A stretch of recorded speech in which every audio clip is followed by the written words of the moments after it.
আসসালামু আলাইকুম, welcome to my channel Iti's Kitchen Vibe. আশা করি সবাই ভালো আছেন। আমি আবারও চলে আসলাম আপনাদের সামনে নতুন একটা ভিডিও নিয়ে। আজকে আমি রান্না করব ভর্তা শাক আর ডিম। ডিম হচ্ছে বাঙালির জাতীয় খাবার। আমার মনে হয় প্রতিটা ঘরে ঘরে ডিম ছাড়া কেউ চলতে পারে না। আজকে আমি সেই ডিম রান্না করব আলু দিয়ে। আশা করি সবাই আমার ভিডিওটা প্রথম থেকে শেষ পর্যন্ত দেখবেন। তাহলে চলুন আমি রান্নাতে চলে যাই। আমি প্রথমে ডিমগুলো সিদ্ধ করে নেব। তার জন্য আমি পাতিলে পানি দিয়ে ডিম দিয়ে দিচ্ছি। আমি ডিমগুলো ভালো করে সিদ্ধ করে নেব। আর আমি ডিমের মধ্যে দিয়ে দেব কিছুটা লবণ, যাতে ডিমগুলো ভালোভাবে সিদ্ধ হয়। এখানে ডিম সিদ্ধ হতে থাক, আমি আলুগুলো কেটে নিচ্ছি।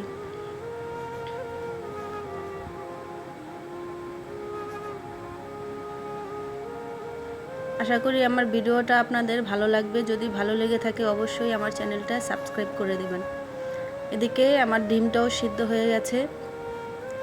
দেখুন আমার ডিমটা সিদ্ধ হয়ে গেছে। এখন আমি ডিমটা নামিয়ে নেব আর আলুগুলো কেটে নেব। আলুটা দেখুন আমি কিভাবে কেটে নিচ্ছি। আমি এমন করে সবগুলো আলু কেটে নেব। এদিকে কড়াইটাও গরম হয়ে গেছে। এখন আমি কড়াইতে দিয়ে দিলাম তেল। তেলটা আমার গরম হয়ে গেছে। এখন আমি এর মধ্যে আলুগুলো ভেজে নেব।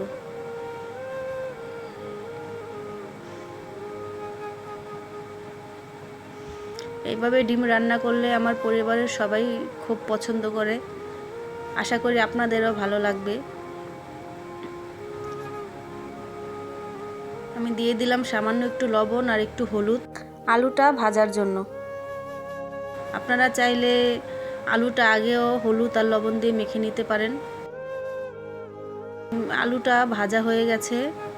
আমি আলুটা লাল করে ভেজে নিয়েছি। এখন আলুটা নামিয়ে নেব।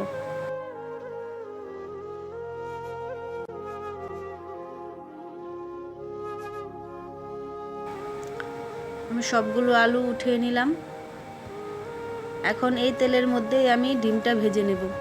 ডিমটা ভাজার আগে আমি কিছুটা লবণ ছিটিয়ে দিলাম, যাতে ডিমটা কড়াইতে লেগে না যায়। আমি ডিমগুলো দিয়ে দিলাম। আমি আজকে নিয়েছি 4টা হাঁসের ডিম আর 4টা মুরগির ডিম। আমার ডিমটাও ভাজা হয়ে গেছে। আমি ডিমটাও উঠিয়ে নিচ্ছি।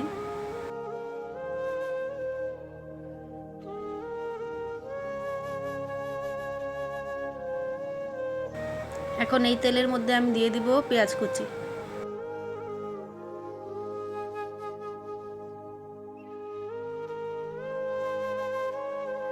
পেঁয়াজ কুচিটা দিয়ে আমি একটু নেড়ে নেব।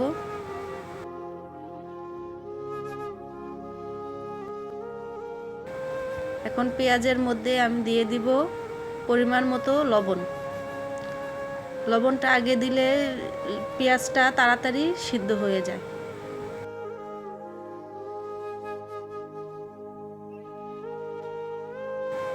আমার পেঁয়াজটা হালকা ভাজা হয়ে গেছে। এখন আমি দিয়ে দিলাম আদা রসুন বাটা। আদা রসুন বাটাটা আমি একটু ভেজে নেব।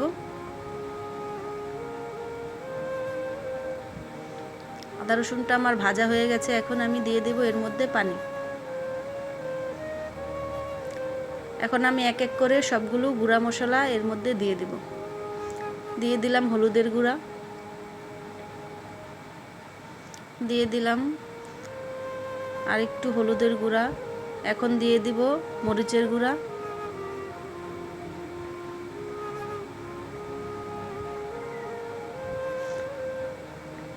এখন দিয়ে দিলাম ধনিয়া গুঁড়া আর দিয়ে দিলাম জিরা গুঁড়া।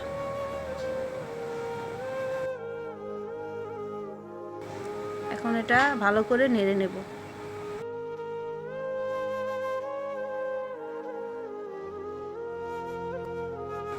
এখন আমি দিয়ে দিব একটা টমেটো কেটে, দিয়ে দিলাম টমেটো।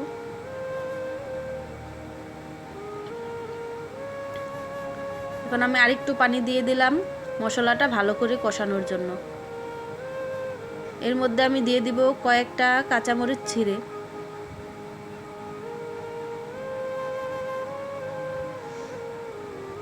আমার মশলাটা কষানো হয়ে গেছে। এখন আমি এর মধ্যে দিয়ে দিব ভাজা আলুগুলো। এখন আমি ভাজা আলুটা ভালো করে কষিয়ে নেব।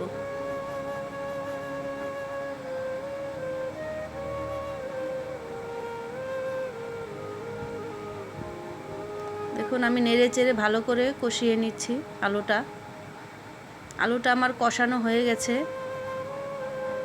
এখন আমি দিয়ে দিব এর মধ্যে পরিমাণ মতো পানি।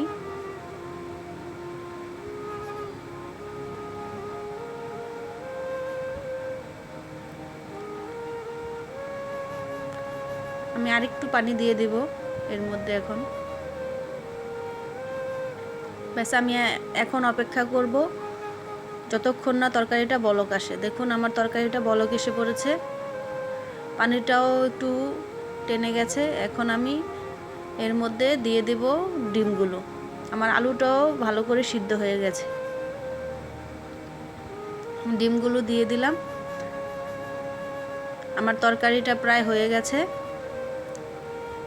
এখন আমি এই কড়াই থেকে আরেকটা পাতিলে তরকারিটা ঢেলে নেব।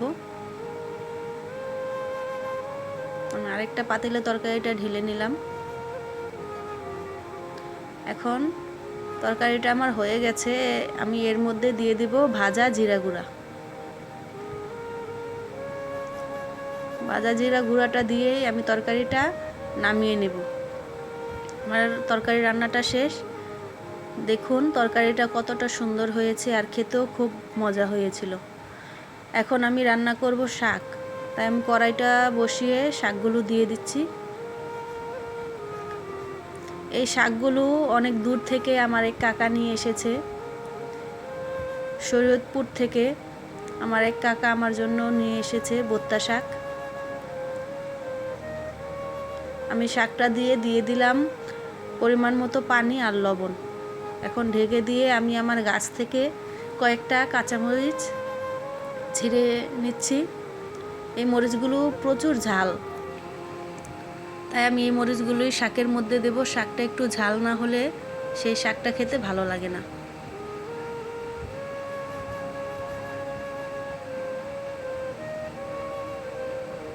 এখন আমি মরিচগুলো ধুয়ে শাকের মধ্যে দিয়ে দিব।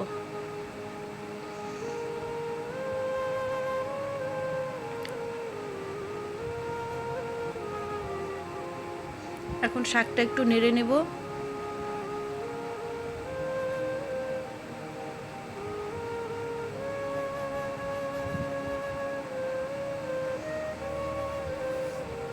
আমি নেড়ে লবণটা ভালো করে মিশিয়ে দিলাম।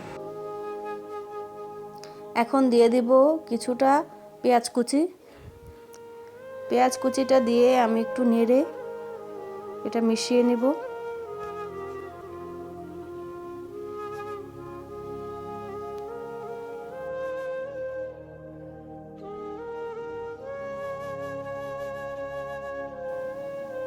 এখন আমি অপেক্ষা করব যতক্ষণ না পানিটা শুকিয়ে যাচ্ছে সম্পূর্ণ।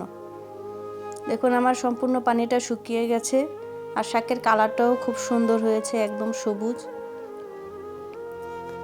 আরও হালকা হালকা পানি আছে, আমি এই পানিটাও ভালো করে শুকিয়ে নিব।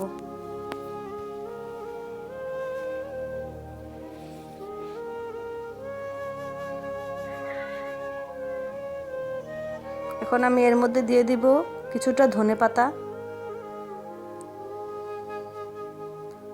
ধনেপাতাটা আমি ভালো করে মিশিয়ে এটা ভালো করে নেড়ে নেব।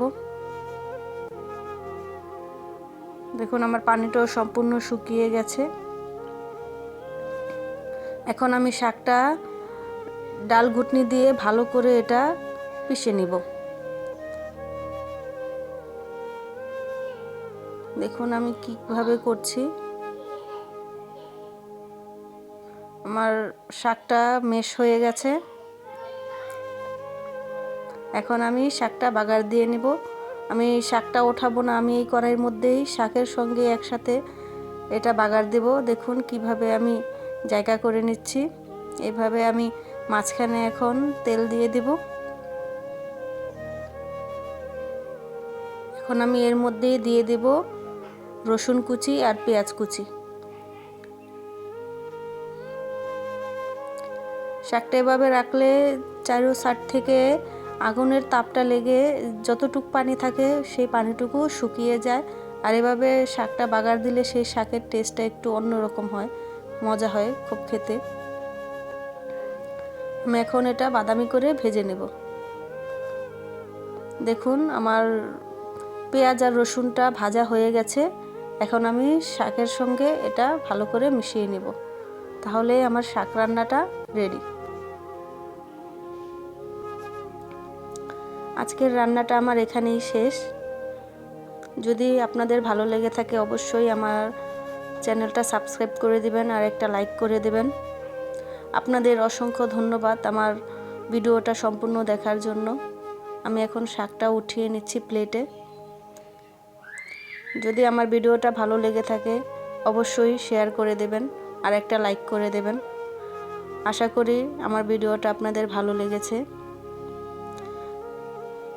সবাই আমার জন্য দোয়া করবেন আর আমাকে সাপোর্ট করবেন, আর আমার ভিডিওটা বেশি বেশি শেয়ার করে দেবেন। আজকে এখানে আমি আমার ভিডিওটা শেষ করছি। সবাই ভালো থাকবেন, সুস্থ থাকবেন। আল্লাহ হাফেজ।